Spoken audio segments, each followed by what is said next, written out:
محمد اقبال ہے. میں Sina medical centre میں as a medical specialist and diabetologist کام کر رہا ہوں.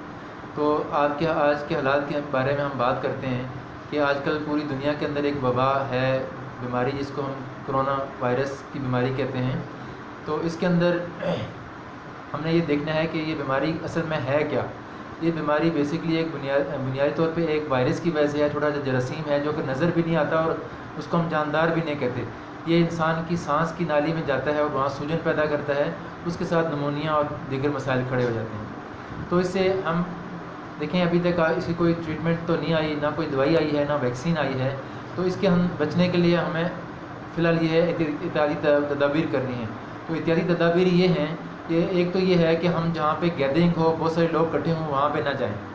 دوسرا یہ ہے کہ اگر ہم کہیں جانا بھی پڑتا ہے تو ہم دوسرے بندوں سے کم از کم 6 فٹ کے فاصلے پہ کھڑے ہوں, اور ایسی حالات میں اپنے آپ کو ماسک پہن کے اپنے آپ کو بھی بچائیں اور دوسروں سے بھی بچیں. اگر یہ ہو سکتا ہے کہ اگر آپ کہیں زیادہ اکٹھے ہوتے ہیں, جیسے مسجد کے اندر جاتے ہیں یا آپ کسی جنازے پہ جاتے ہیں, کہیں ایسی جگہ پہ جہاں پہ وہ لوگ اکٹھے ہوئے ہیں, تو ان میں سے کوئی ایک بھی بیمار ہوگا تو اس سے آپ بیماری دوسرے آپ کو پھیلنے کا خدشہ ہے. اس لیے اس وقت ان حالات میں آپ نے اپنے آپ کو ماسک پہن کے اپنے آپ کو بچانا ہے.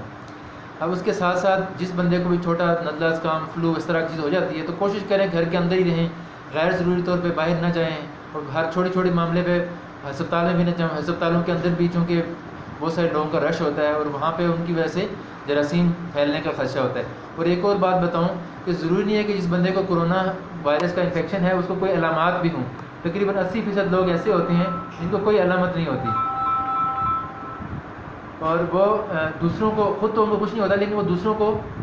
بیماری پھیلا سکتے ہیں. اور یہ بیماری ہماری سانس کی نالی کے تھرو سے جب ہم سانس لیتے ہیں تب بھی جاتی ہے, ہوا میں جاتی ہے, تقریباً 3-4 فٹ کے فاصلے تک جراثیم جاتے ہیں, اور جو کوئی قریب بندہ ہوگا اس کو اس کے اثرات ہوں گے. اب اسی طرح یہ ہم کسی کو چھینک آتی ہے تو اس کے ساتھ ہوگا, کھانسی کے ساتھ ہوگا, اور کسی کو الٹیاں آ رہی ہیں, کسی کو اس طرح کے معاملات ہیں, الٹیوں کے ساتھ بھی وہ جراثیم دوسرے تک جا سکتا ہے یا ہوا میں جا سکتا ہے. اور اس کے بعد نیچے جو فرش ہوگا وہاں سے اس کے اوپر بھی جراثیم ٹھہر جائے گا, اور کوئی ہاتھ لگائے گا اور وہ اگر اپنے منہ پہ یا اس کے آنکھ میں یا کان میں لگے گا تو اس کے ساتھ بھی اس کے جسم کے اندر داخل ہو جائے گا. اب اس کے اندر بہت سارے معاملات اور بھی ہیں. یہ ہے کہ جو لوگ بڑی عمر کے ہیں, 50-60 سال کے زیادہ عمر کے ہیں, یا جن کو بلڈ پریشر ہے, جن کو شوگر ہے, وہ لوگ اس سے زیادہ بچنے کی کوشش کریں. اس کی وجہ یہ ہے, اگرچہ وہ لوگ اس کے یہ نہیں کہہ سکتے کہ ان لوگوں کو اس پہ چانس ہونے کے زیادہ ہیں, یہ نہیں ہو سکتا, لیکن یہ ہے کہ اللہ نہ کرے ان کو یہ بیماری ہو جائے, کسی بلڈ پریشر کے مریض کو, کسی شوگر کے مریض کو, کسی دمے کے مریض کو, اور کسی اور بیماری کے جو بیماریاں ہیں کینسر وغیرہ ان کے مریض میں, تو ان کے اندر آلریڈی ان کا جسم کا دفاعی نظام بہت ہی کمزور ہوا ہوتا ہے, جس کی وجہ سے ان کے اندر اس وائرس کے اثرات بہت زیادہ ہو جاتے ہیں, اور ان کو شدید قسم کی نمونیا اور کئی لوگوں کی اس سے اموات بھی واقع ہوتی ہیں. تو اس پہلی بات یہ ہے کہ اس سے ڈرنا نہیں ہے کہ ہر بندے کو جس کو بھی ہو جائے وہ اس کی موت واقع نہیں ہوتی. صرف 2% لوگ, وہ بھی بہت سارے جو مختلف بیماریوں میں مبتلا ہوتے ہیں, ان کو اس کے ساتھ مسائل ہوتے ہیں. لیکن ہم چیز سے بچ سکتے ہیں, اپنے آپ کو بچا سکتے ہیں, دوسرے لوگوں کو بھی بچا سکتے ہیں. اور جب گھر کے اندر رہیں تو کوشش کریں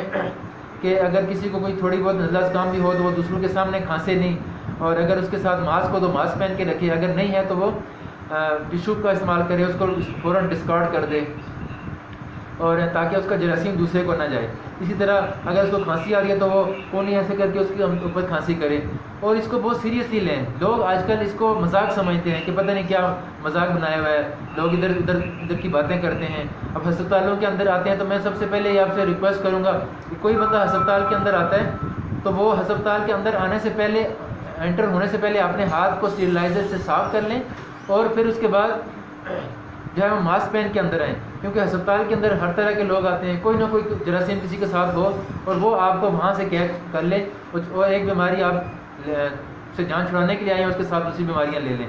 تو اب اس کے ساتھ دیکھیں, ہم ڈاکٹر لوگ آپ کے ساتھ صبح شام دن رات لوگ کام کرتے ہیں, ہم بھی اسی کوشش میں لگے ہوئے ہیں کہ ہم آپ کی چھوٹی موٹی تکلیفیں جو کہ ہم ان کو دور کر سکتے ہیں اس کے لیے کوشش کرتے ہیں. لیکن آپ لوگوں کو اس بیماری سے نجات کے لیے ہمارا ساتھ دینا پڑے گا. اگر آپ احتیاط نہیں کریں گے تو مریض زیادہ ہو جائیں گے, ہسپتالوں میں جگہ کم پڑ جائے گی. تو اس صورت میں بچنے کا واحد طریقہ ہے کہ چھوٹی موٹی بیماریوں کے حل کے لیے گھر سے ہی ٹیلی فون پہ بات کر لیں, چھوٹی موٹی دوائی لے لیں, کعوہ لے لیں, یخنی لے لیں, اور نیم گرم پانی پی لیں, 5 وقت کی نماز پڑھیں, وضو کریں, تاکہ آپ زیادہ سے زیادہ اس بیماری سے بچ سکیں. اور اس مہم کے اندر دوسروں کو بھی سمجھائیں، گھر کے اندر عورتوں کو سمجھائیں، مردوں کو سمجھائیں، بچوں کو سمجھائیں، سارے لوگ مل کے جب ہم ایک متحد قوم ہو کے اس وائرس کے مقابلے میں لڑیں گے، اس کے خلاف ہم احتیاطی تدابیر کریں گے، اور نمازیں، اب رمضان شریف کا مہینہ آ رہا ہے، نمازوں کی پابندی کریں اور اللہ تعالیٰ سے استغفار کریں، اللہ تعالیٰ ہمیں اس ساری دنیا کو اس وبا سے جان چھڑائے اور ہماری بھی جان چھڑائے۔ اور ہم ہر وقت ہم آپ لوگ آپ کے اس مہم میں ہم تو آگے ہی ہیں، لیکن ہم اس وقت تک کامیاب نہیں ہو سکتے جب تک آپ ہمارا ساتھ نہیں دیں گے، آپ اداری تدابیر نہیں کریں گے تو اس لیے میں پرزور آپ سے اپیل کرتا ہوں کہ اس بیماری کو خطرہ سیریس لیں اور اپنی سارے لوگ ذمہ داری کو پورا کریں۔ اس کے ساتھ ہی میں آپ سے اجازت چاہتا ہوں۔ اللہ حافظ۔